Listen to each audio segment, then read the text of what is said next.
Hello, how are you? Ready for another story? Just a minute, we're going to sing our song. I wish I had a little red box to put my Olivia in. I'd take her out and I'd hug, and put her back again. I wish I had a little red box to put my Evelyn in. I'd take her out, I'd hug, and put her back again. I wish I had a little red box to put my Meredith in. I'd take her out, I'd hug, and put her back again. I wish I had a little red box to put my Avie in. I'd take her out, I'd hug, and put her back again. I wish I had a little red box to put my Elowen in. I'd take her out, I'd hug, and put her back again. I wish I had a little red box to put my Joseph in. I'd take him out, I'd hug, and put him back again. I wish I had a little red box to put my Jagger in. I'd take him out, I'd hug, and put him back again. I wish I had a little red box to put my Carter in. I'd take her out, I'd hug, and put her back again. I wish I had a little red box to put my Brantley in. I'd take him out, I'd hug, and put him back again. I wish I had a little red box to put my Cree in. I'd take him out, I'd hug, and put him back again. I wish I had a little red box to put my Grayson in. I'd take him out, I'd hug, and put him back again. I wish I had a little red box to put my Nicholas in. I'd take him out, I'd hug, and put him back again. I wish I had a little red box to put my Paxson in. I'd take him out, I'd hug, and put him back again. I wish I had a little red box to put my Caleb in. I'd take him out, I'd hug, and put him back again. I wish I had a little red box to put my Wade in. I'd take him out, I'd hug, and put him back again. I wish I had a little red box to put my Aniston in. I'd take her out, I'd hug, and put her back again. I wish I had a little red box to put my Sophia in. I'd take her out, I'd hug, and put her back again. I wish I had a little red box to put my Owen in. I'd take him out, I'd hug, and put him back again. I wish I had a little red box to put my Eli in. I'd take him out, I'd hug, and put him back again. I wish I had a little red box to put my Adeline in. I'd take her out, I'd hug, and put her back again. I wish I had a little red box to put my Forrest in.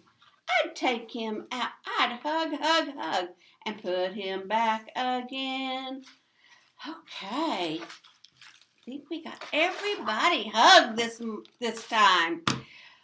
Okay, is everybody being good and kind? Are you helping Mommy around the house? Remember, even if you're at home, you need to be kind. Okay, remember we planted our tree? And she's looking good. I checked her a little bit ago. I think she likes it outside.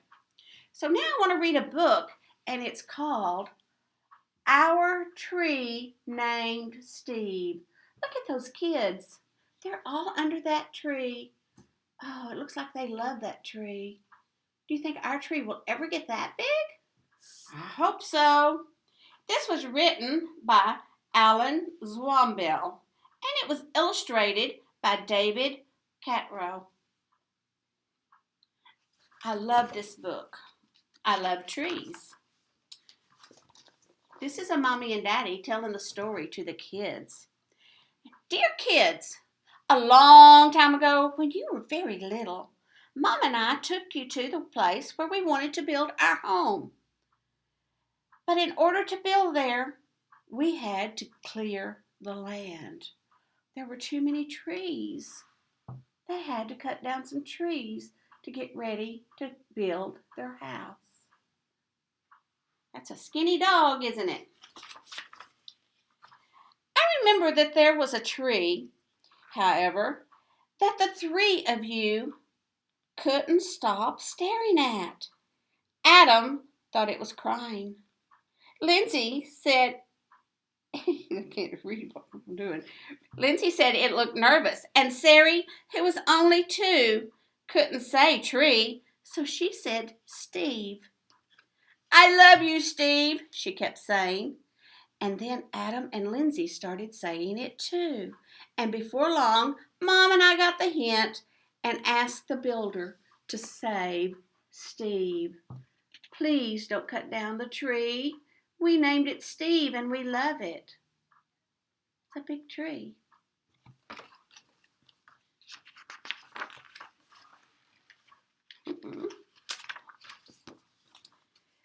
The day we moved in, Steve was there to greet us. Look at that. The house is all built, and Steve was there.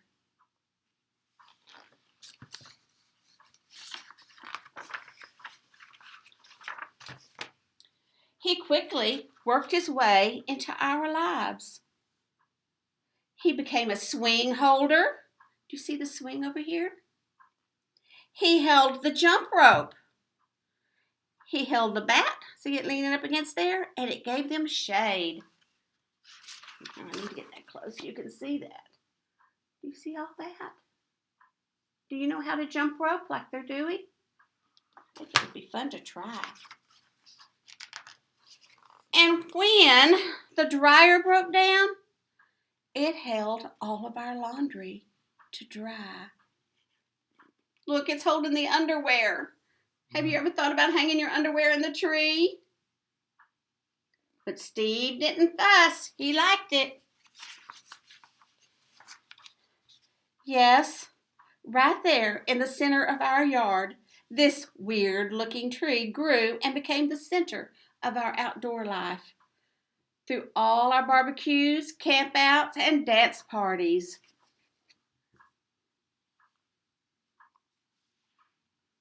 Mommy and Daddy are dancing and the kids are camping out.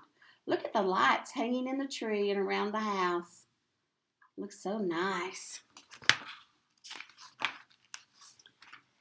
And when Adam and Lindsay started to get crushes on the boys next door, Steve adjusted to our every need.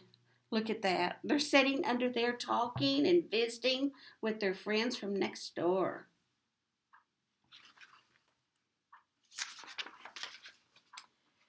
It wasn't always easy standing through the snowstorm in the winter.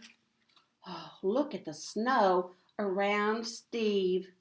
And there's a rabbit, and there's that dog.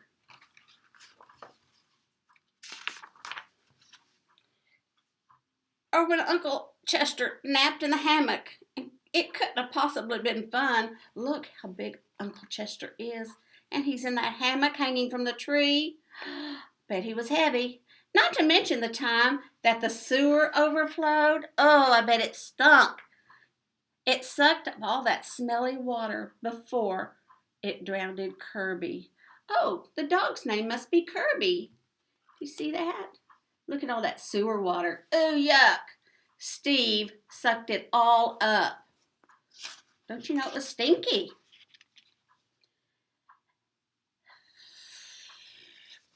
I missed a page.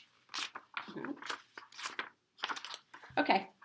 Then he got sick and had to have the tree doctor come out and give Steve a haircut to make him look like a great big thumb.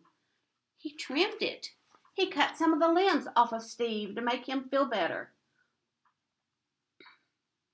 He's using a chainsaw. Do you see the picture of the chainsaw right there? And there's Kirby watching him. Don't hurt Steve, he says. Through the years, Mom and I have tried to show you, in a world filled with strangers and peace that comes from having a tree that you can call a safe place.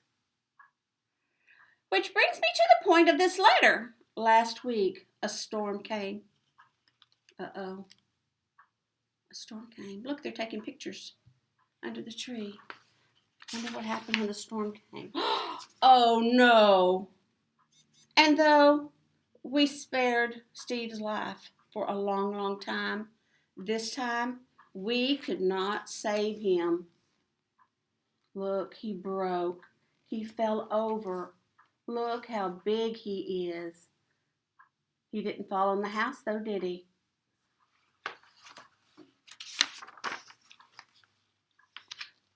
Are we sad? Sure we are. But even in the final moments when he could have fallen on our house, Sary's swing, Kirby's house, or Mom's garden, Steve performed his last trick and protected us all to the very end. And friends like this are very hard to find.